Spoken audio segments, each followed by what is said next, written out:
Bienvenidos a un nuevo episodio de Judaísmo Picante. Aquí desde la Ciudad de México, el Rav Diego les da la bienvenida a todas esas preguntas inquietas que siempre le quisiste preguntar al rabino. Esa pregunta que siempre querías saber, que no sabías si se puede, no se puede, lo que ves y te llama la atención. Aquí, envía la pregunta que nos vamos a encargar de responder cada una de esas preguntas. No olvides dejar tus comentarios y de suscribirte al canal para recibir todas las notificaciones y no perderte ningún episodio. Sin más, bienvenidos a un nuevo episodio de Judaísmo Picante.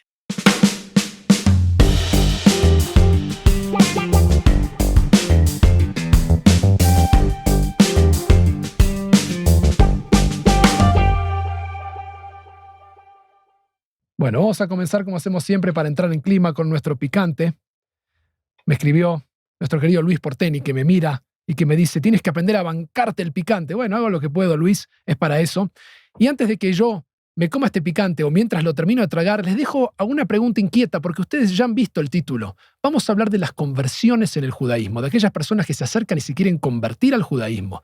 Entonces quiero que me dejes en los comentarios cuál es tu opinión sobre las conversiones. ¿Qué crees que el judaísmo dice? ¿Y has tenido experiencias? ¿Hay personas que se han convertido, que ven este canal? ¿Cómo te has sentido? ¿Cómo ha sido tu experiencia? ¿Y otras personas que están evaluando tal vez convertirse al judaísmo? ¿Qué saben de esto? ¿Qué imaginan? Porque la pregunta va a ser bastante picante. Así que mientras yo como, ustedes van respondiendo estas preguntas y ahora las respondemos juntos.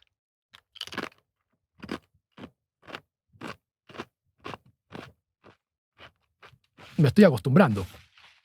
Estoy mejor. O no pica tanto como antes, pero pica igual. Muy bien. Entonces,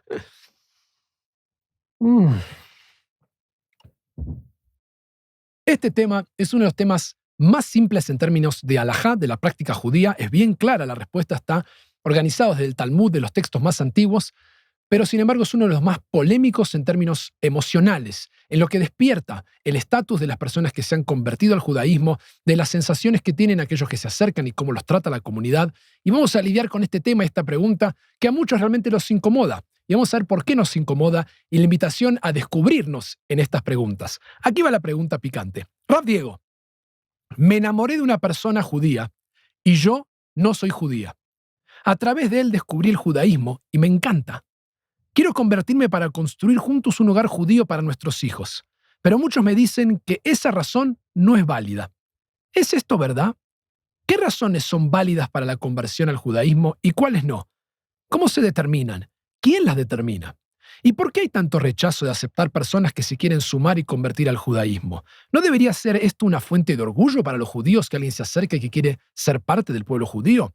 ¿Y por qué muchas comunidades, incluso después de convertirse, a muchos conversos los tratan como si no fueran judíos sinceros? ¿Es la judeidad algo determinado por la biología? ¿Es algo de nacimiento? ¿Tiene más valor la persona que ha nacido judía de la que se convierte al judaísmo? Como se dan cuenta, súper picante esta pregunta. Y es algo que encontramos a menudo en muchas comunidades y que mucha gente tiene muchos prejuicios. Cuando pregunto sobre esto, todo el mundo dice, no, claro que no. Convencidos, como siempre, de preguntas claras que son así. Sin embargo, como vamos a ver, esta es una pregunta muy antigua. Así que tenemos que viajar en el tiempo porque tenemos mucho material y esto en realidad viene desde hace miles de años en nuestra tradición y eso es lo que vamos a explorar juntos. Para empezar por algún lado con esto, quiero trazarles, ante todo, y como siempre digo, la manera histórica de ver estos textos, la manera de ver las preguntas que traemos, porque no me interesa que este espacio sea un espacio en el que uno dice sí, no, permitido, prohibido, y que para eso no necesitan más que buscar en algún lado una referencia. Aquí la intención es que podamos juntos aprender a pensar de manera rabínica, aprender a pensar de manera judía, desarrollar un pensamiento sistémico, halágico dentro de la tradición, para ver cómo responder a estas preguntas. Y como hacemos siempre, tenemos que ir de manera como si fuera una pirámide que está invertida, donde aquí abajo está la Torá, donde están los textos más antiguos, y vamos subiendo a través del tiempo a los textos que fueron apareciendo, la evolución histórica de estos textos. Entonces abajo está la Torá, que son los primeros 5 libros de la ley, ¿no? Los rollos que leemos en las sinagogas. La siguiente estrata, como si fuéramos arqueólogos que vamos subiendo, tenemos a la Biblia, al Tanaj, el resto de todo lo que es el material que se lee en las sinagogas o que se usa como lo que los cristianos llaman el Antiguo Testamento. Los judíos no lo llamamos así porque no tenemos ni uno nuevo ni uno antiguo, lo llamamos Tanaj. Y la siguiente línea que se va abriendo es la Mishnah, es una obra que aparece en el año 200, 220 de la era común, y es una fotografía ya de una etapa posterior de los rabinos. Siguen los comentarios en la Mishnah, que es la Gemara, Ambas cosas conforman el Talmud y se va expandiendo para la codificación que viene posteriormente en la Edad Media y así hacia la modernidad. Es bueno ver esta estrata porque así vamos a ir trabajando y desarrollando toda esta idea y viendo qué pasa porque tenemos que entenderlo a nivel histórico y aprendemos además cómo se estudia, cómo se analiza, cómo se piensa de la tradición judía, porque lo que está más abajo es siempre lo que tiene más peso de lo que está más arriba a nivel histórico y a nivel alágico. Eso es importante porque vamos ahora a sumergirnos en la historia o en la evolución, básicamente, de lo que es la judeidad, de lo que determina quién es judío y quién no. Y esto nos lleva primero a la Torá, al punto más bajo, que es donde empezamos, que es en la Biblia en los tiempos más antiguos.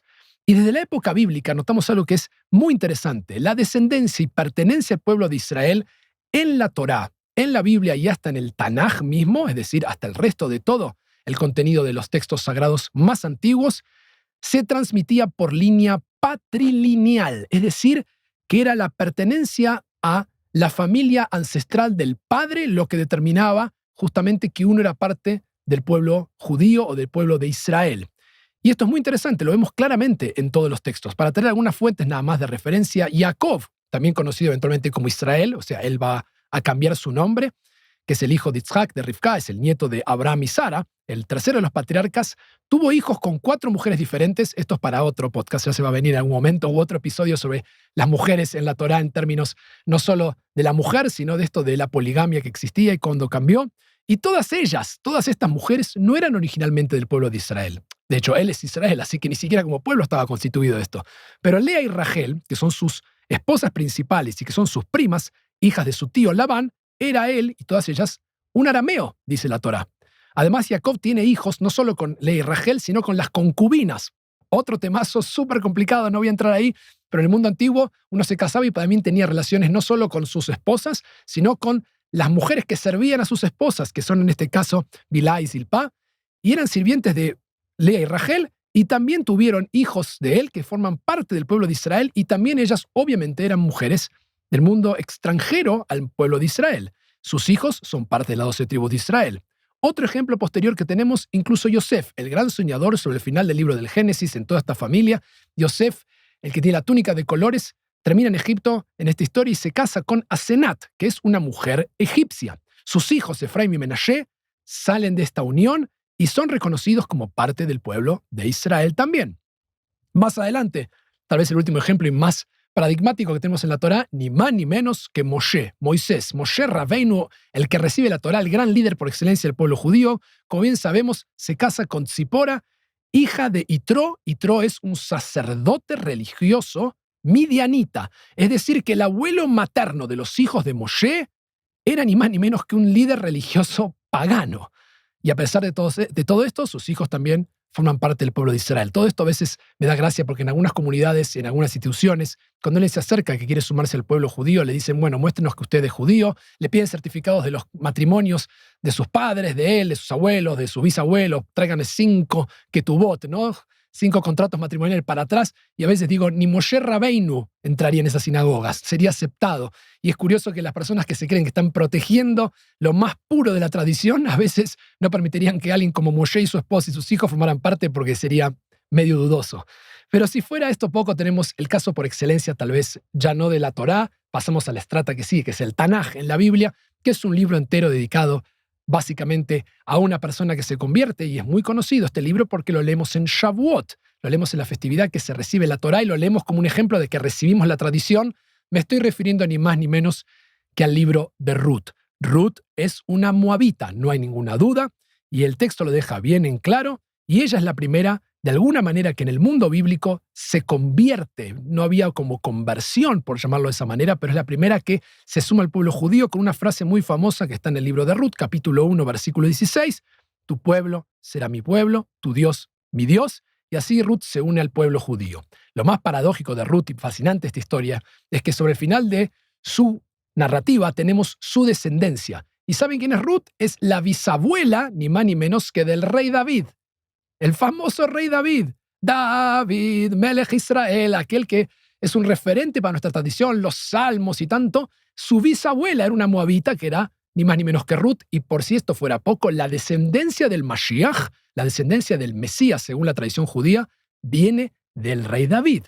O sea, piensen lo que estamos hablando en términos de lo que es traer a alguien extranjero, traer a una mujer, en este caso, que es parte de la tradición, que tiene un libro en sí mismo dedicado para ella y que encima se convierte en la bisabuela del rey David y la descendencia del linaje que vendrá del Mesías. Bien, seguimos subiendo en la estrata, como dije, en los niveles. Si ya pasamos de la Torá y ahora hemos entrado con el libro de Ruth en el Tanaj, vamos a movernos a la era Mishnaica, a la era posterior, ya la era rabínica en sus comienzos. Y como dijimos, ya estamos aquí a miles de años de distancia de lo que es la Torá y el Tanaj. Y los rabinos responden a un nuevo momento histórico cuando se destruye el templo y comienzan a transmitir sus tradiciones orales y finalmente, como dije, en el año 200 de la era común, terminan poniendo por escrito parte de la herencia de que van recibiendo de lo que han transmitido, y esto es esta obra que es la Mishnah. Y aquí sucede algo increíble, porque entramos en algo que va a sorprender un cambio histórico. Y es que es bien sabido desde hace miles de años, por lo menos para nosotros hoy, que para ser judío hay que nacer del vientre de una madre judía. Ella es la que define estatus judío de nacimiento y no el padre, pero sin embargo, como acabamos de ver, cualquiera que seriamente lee la Biblia descubre que esto no era así. En algún momento esto cambió. Hubo un cambio en la historia judía, en este pueblo de Israel, donde pasamos de lo patrilineal a lo matrilineal. ¿Y en qué momento sucede esto? No lo sabemos, pero sí lo tenemos registrado en la primera mención sobre esto que está en la Mishnah. En esta primera obra de los rabinos, en el Ser Nashim, la Mishnah está ordenada por Sedarim, por distintos órdenes. En el Ser de Mujeres, en el capítulo 3, la Mishnah 12 del Masejet Kiddushin, que habla sobre leyes de matrimonio, encontramos ahí la primera mención escrita en la historia judía del momento en el cual los judíos mismos dejan de ser definidos como tales por parte del padre y comienzan a ser definidos por parte de la madre. Las razones no se saben, hay quienes especulan con esto. Una de las que dicen, y es la más simple, es que podemos saber claramente de dónde viene el niño, cuál es la madre, pero no sabemos quién fue el padre. Puede tener muchos padres, pero madre hay una sola, salió de ese vientre, entonces es más fácil cambiarlo por ahí, pero no tenemos claramente una noción escrita de cuándo pasó y cómo lo pensaron, solamente lo tenemos registrado así en la Mishnah, una mención, y de golpe decimos, wow, acá hubo un cambio, porque aparece mencionado de esa manera. El doctor Yoshua Kulp y rabino, que es uno de los grandes maestros que se trabajó sobre la Mishnah, hizo un comentario muy extenso y muy completo ahora en la modernidad. Ha enseñado en la yeshiva conservadora, donde pude estudiar con él, y también enseña en Schechter. Él escribe lo siguiente en un comentario. Dice, a lo largo del Tanaj, es decir, de la Biblia, los hombres se casan con mujeres de origen extranjero y estas mujeres se asimilan a la cultura y a los hogares de sus esposos. Lo mismo ocurre en la literatura del Segundo Templo. Durante el período cuando se destruye el primer templo hay otro templo, y aquí también tenemos textos de ese período que mencionan esto mismo, como está atestiguado en los libros posteriores de la Biblia, dice él, Flavio Josefo, Filón de Alejandría. Como el principio matrilineal llegó a dominar a la halajá rabínica y la literatura, dice, continúa siendo un misterio hasta el día de hoy. Hay algunos lugares en la literatura rabínica que sugieren un principio patrilineal, pero son muy pocos y terminan siendo rechazados. Entonces, básicamente ahí nos hemos movido a esta estrata y ahora vamos a trepar una más. Así como pasamos de la Torá al Tanaj, a la Mishnah, vamos a ir a la Gemara, al desarrollo del Talmud, que es muy importante entender algo. Cuando entramos en la literatura talmúdica, el Talmud no es, como estoy diciendo, un texto que dice sí, no, permitido, prohibido, así de simple. Tiene mucha de lo que se llama la verborragia rabínica. Tiene mucho texto, muchas contradicciones, muchas preguntas, van y vuelven con cada tema, pero es importante porque va reflejando la evolución de estas ideas, cómo la van tomando, cómo las van explorando, si van a agarrar esta Mishnah y la van a ir estirando y van a tratar de responder no solo sobre el cambio de este estatus de la matrilinealidad ahora, sino sobre la conversión en general, y van a ir estableciendo las bases que se van a convertir en la práctica, eventualmente, del judaísmo sobre la conversión en general. Recuerden que no es tan fácil encontrar una halajá final en el Talmud. Maimónides va a hacer esto más adelante en la historia, va a tratar de barrer y correr todas las discusiones para dar la halajá. También puede ser selectivo. Sin embargo, en este caso vamos a encontrar cada tanto, dice el Talmud, la halajá es. En este vamos a tener un caso con eso y es muy interesante descubrirlo. Pero es importante entender sobre todo que como queda establecida la práctica en el Talmud, es lo que los demás rabinos tienen que seguir. Es como queda legislada, porque ninguno puede después decretar algo en contra del Talmud. Uno puede venir y decir, yo sé que está escrito en el Talmud, pero no me importa, hago otra cosa diferente. Una vez que está en el Talmud, la estrata de capas que siguen estos niveles que vamos subiendo no pueden ya ir por en contra de algo que dijo un sabio anterior de otro tiempo. Y por eso decía que cuanto más abajo está en la pirámide, más autoritativo es la opinión de ese texto. Habiendo hecho todo esto, nos metemos con la primera parte de la conversión que ya queda claramente establecida del Talmud.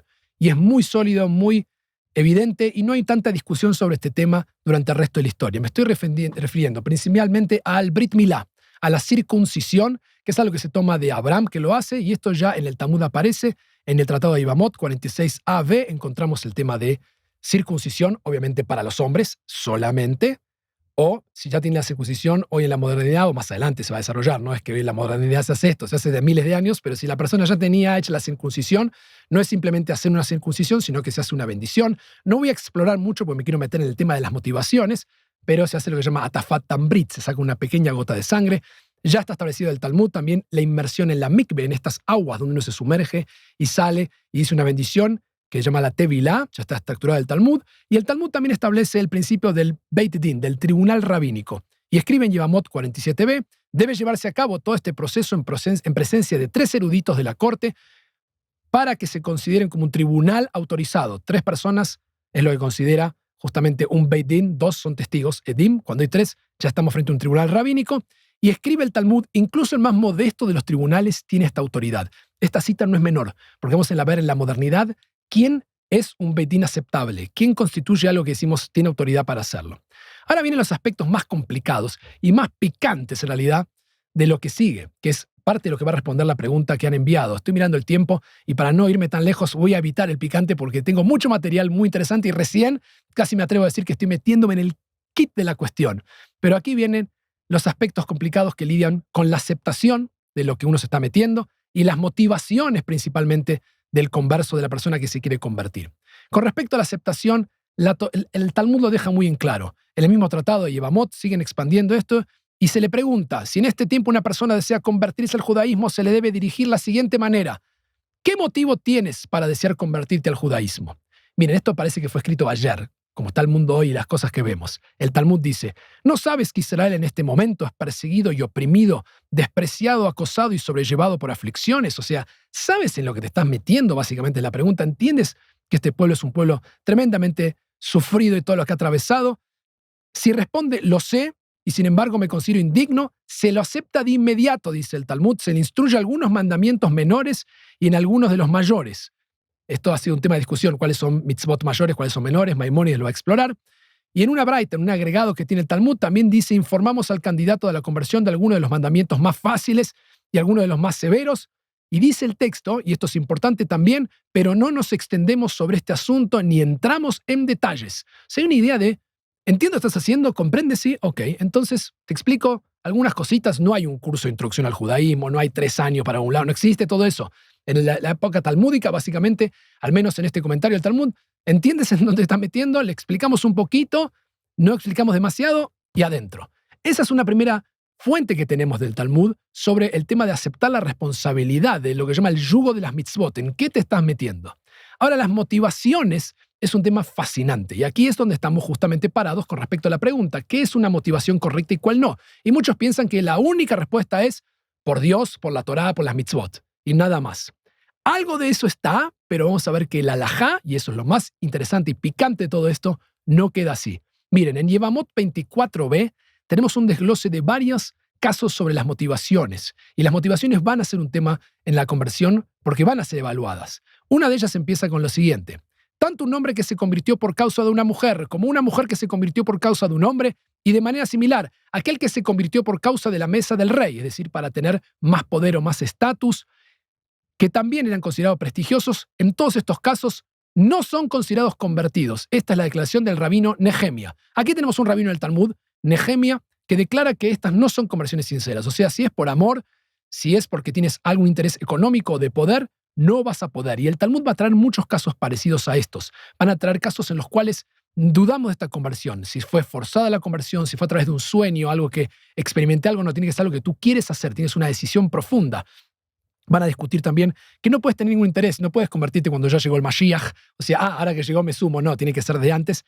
Y van a traer distintas aproximaciones para mostrar que no hay conversiones que son de verdad sinceras, sino que son algunas que tienen un interés. Como dije, muchas veces es por casarte, por un interés a lo mejor económico, un interés político, de poder, de prestigio. Hasta el día de hoy mucha gente me dice, hey, se quieren convertir porque quieren ir a Israel.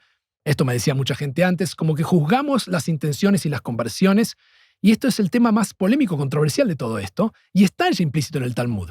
Sin embargo, en esta misma sección les traigo una fuente que es extraordinaria y es como queda la halajá, y el Talmud lo dice.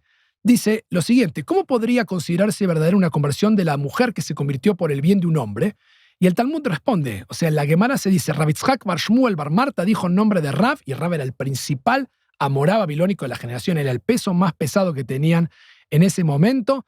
Dice, la halajá está de acuerdo con la opinión de quien dice que todos ellos son conversos de buena fe. Halajá que divrei Omer, kulam gerim hem. O sea, así queda establecida. Curiosamente, no queda establecida con Nehemia, queda establecida halajá con la posición de Rav.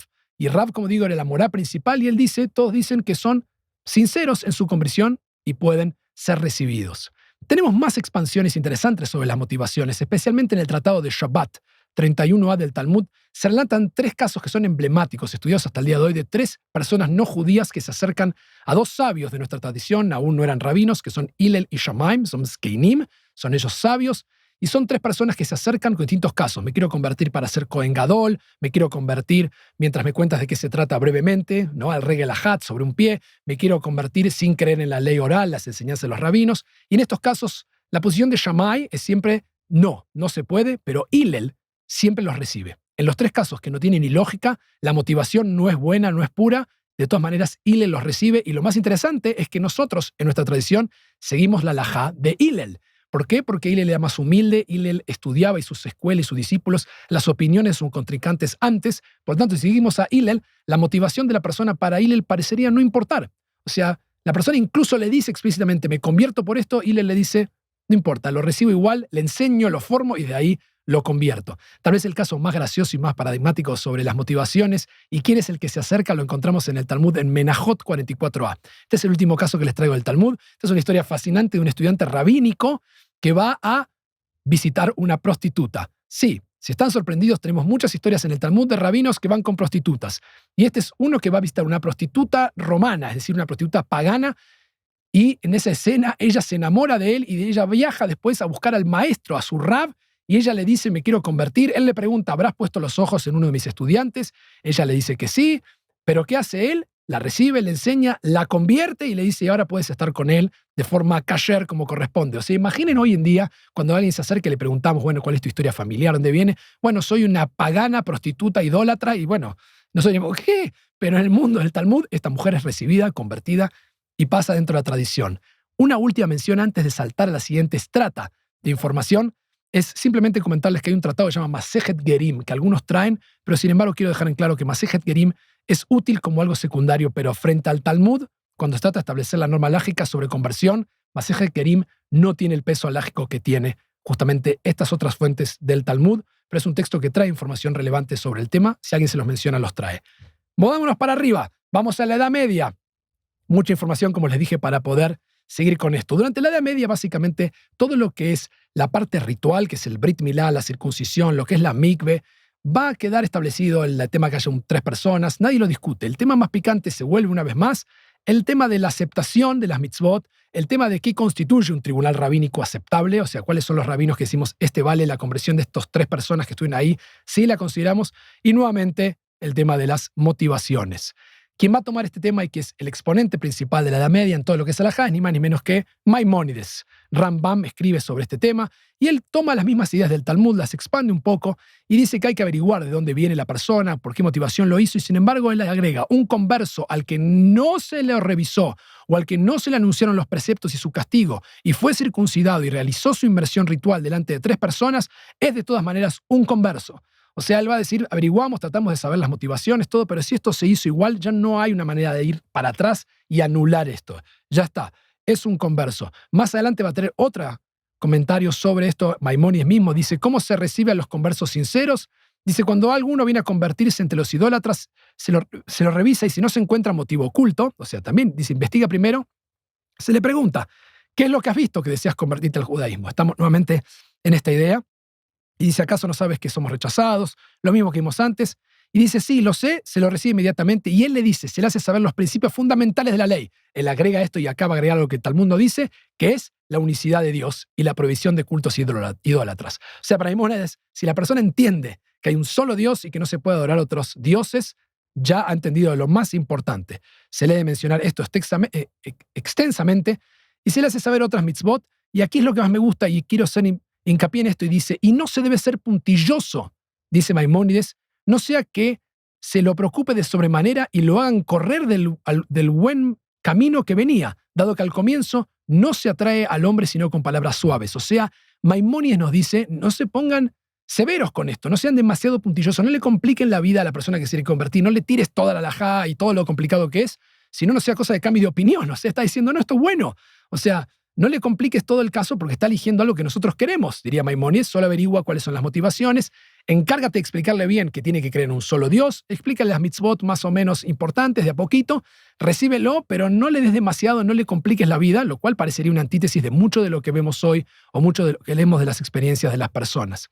En la Edad Media, otros rabinos siguen con esta misma idea. El rabino Yeruham, por ejemplo, en el siglo XIV escribe, y si un no judío se convierte para casarse con una judía o por algún otro motivo ulterior y realizó la inmersión y fue circuncidado, se le acepta como converso, porque ya es un judío, incluso si su motivo inicial no era por el cielo, su conversión es válida. O sea, van a simplificar este caso y lo van a dejar evidenciado a lo largo de la historia, y tenemos muchos casos parecidos. Cuando nos movemos al tema de aceptar los mandamientos, que es el siguiente tema, vamos a ver el desarrollo en la Edad Media, tengo que tomar agua porque creo que el picante está empezando a subir ahora, el Shulchan Aruch en Yoreh De'ah 268.3 lo va a dejar bien claro, va a decir, el Beit Din debe informarle a la persona que se quiere convertir algunos de los mandamientos ligeros, volvemos con esta idea, nunca como complicar la vida, algunos de los más severos, no extenderse demasiado, dice el Shulchan Aruch en este asunto. Si él acepta, lo sumergen de inmediato y este es un converso en todas las cuestiones. O sea, van a simplificar. Nosotros hoy tenemos un enredo con estos temas tan complicados, pero la halajá que nos muestra a nivel histórico es que esto no era tan complicado. Por supuesto se preguntaba, pero no había tantas trabas o tanta complicación con este tema. ¿Quién es la autoridad para aceptar a los conversos? Ni más ni menos que Rashi va a comentar en Kiddushim 62a. 3 personas pueden testificar válidamente sobre la inversión del ritual del converso. Esto significa que incluso si no son expertos en ley, escribe Rashi, pueden hacerlo, ya que el propósito no es cerrar la puerta en la cara de los que desean convertirse. Nuevamente, la idea es, recibamos gente, no le cerremos la puerta, no le compliquemos la vida. Y esto va a quedar establecido como mucho de lo que vemos en el desarrollo sobre este tema a lo largo de la Edad Media. Ahora nos movemos una estrata más, que el tiempo corre y yo también tengo tanta información para darles, pero quiero llegar al final, que es cuando entramos en la modernidad.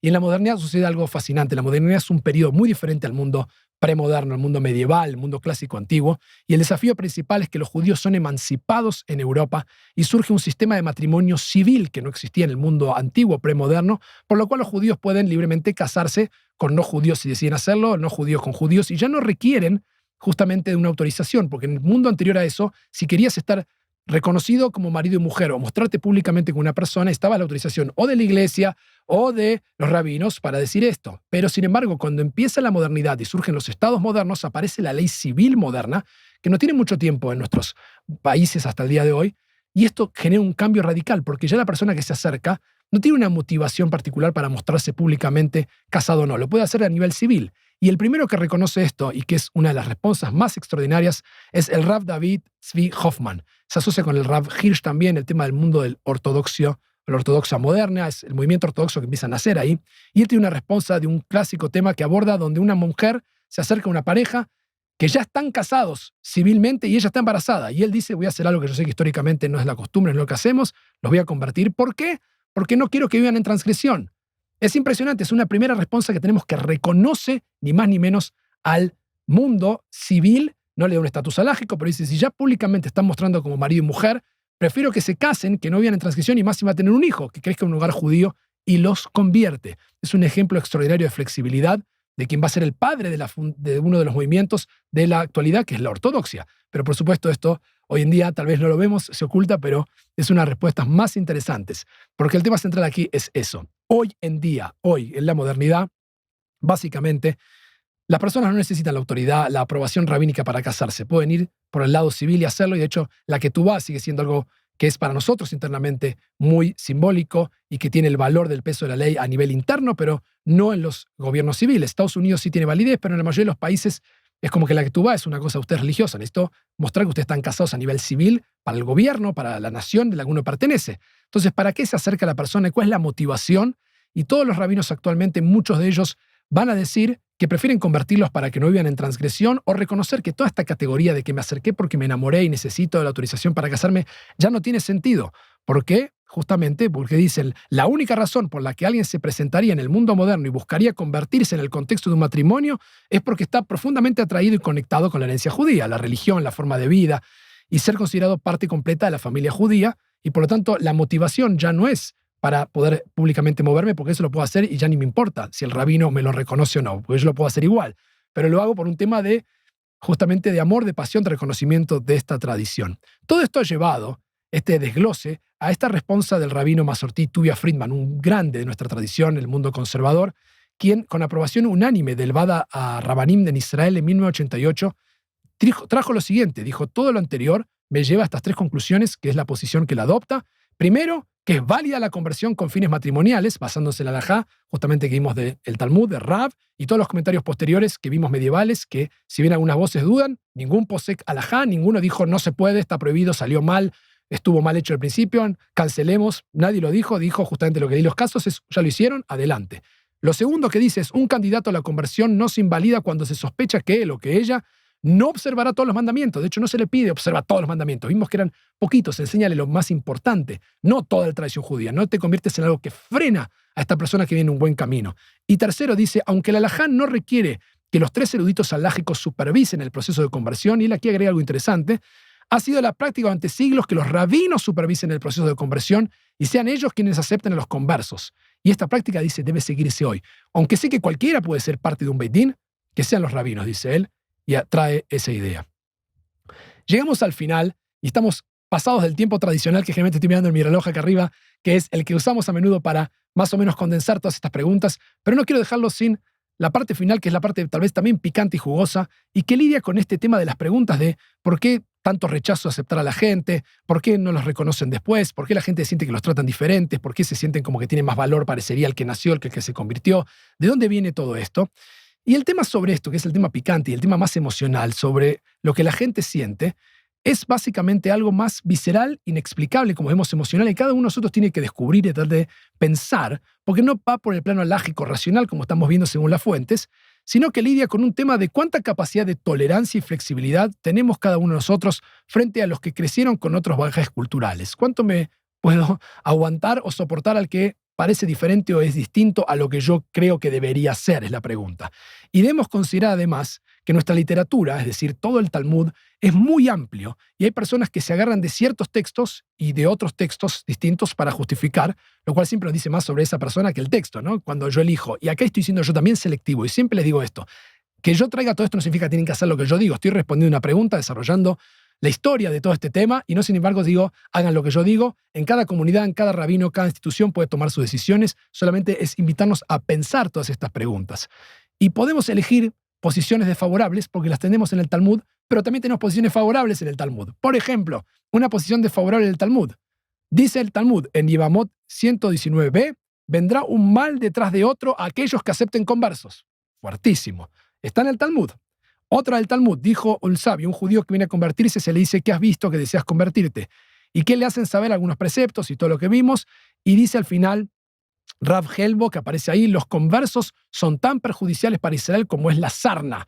Durísimo el Talmud, también en Yevamot 47b, y los Tosafot, los comentarios a esto van a decir, los conversos son tan perjudiciales para Israel como es la sarna. ¿Por qué? Porque no conocen con meticulosidad los preceptos y los israelitas alrededor aprenden de sus actos. O sea, puede llegar a confundir a la persona.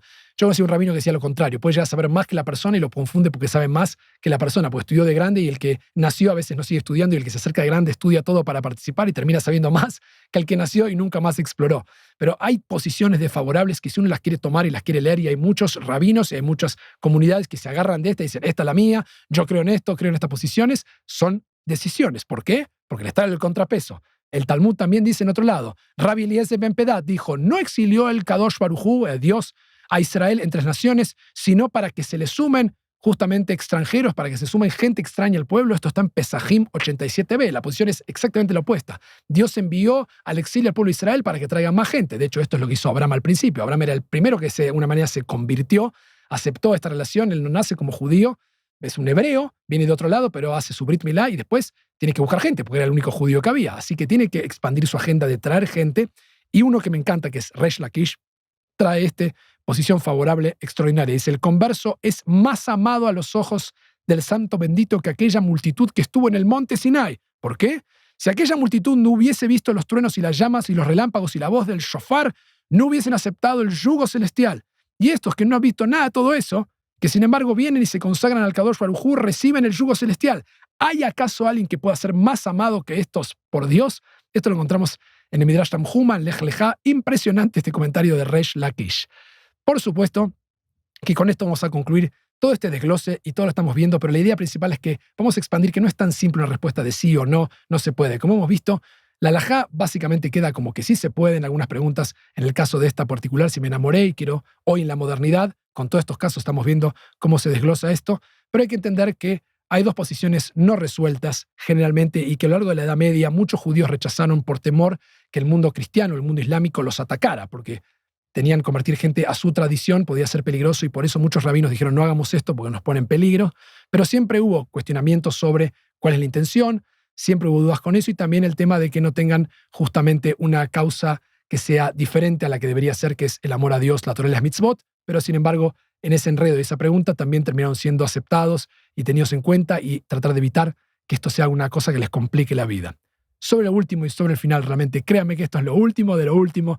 Hay un tema que es básicamente pensar cada uno de nosotros, porque las dos posiciones son posibles. Si el ideal realmente es que todo el mundo fuera judío, en términos de que si uno cree que esto es una tradición que todos deberían adoptar y creer en un solo Dios y creer esta práctica, tenemos, por ejemplo, un texto en el libro de Zechariah, en el libro de Zacarías, capítulo 14, versículo 9, que todos los judíos que rezan lo conocen.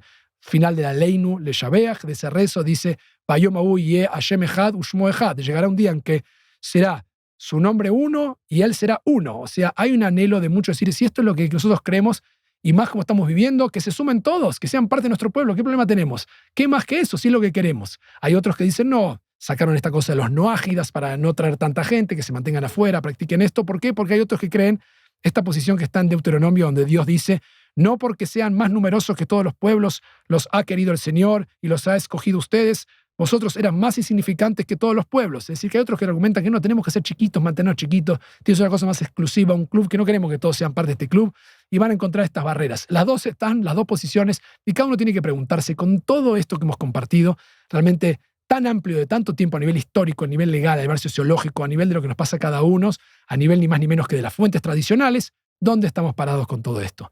Así que espero haber respondido esta pregunta de alguna manera expandiendo todo este repertorio y recordarles, cada uno es parte de su comunidad, cada uno es parte de donde pertenece, tiene que hablar con su comunidad, puede elegir cambiar de comunidad si no le resuena, hay otros rabinos, hay otras comunidades, y entender que la comunidad es libre de elegir cómo tratar estos temas, pero ahora uno del otro lado tiene más información para cuando se enfrente a cada uno de estos temas.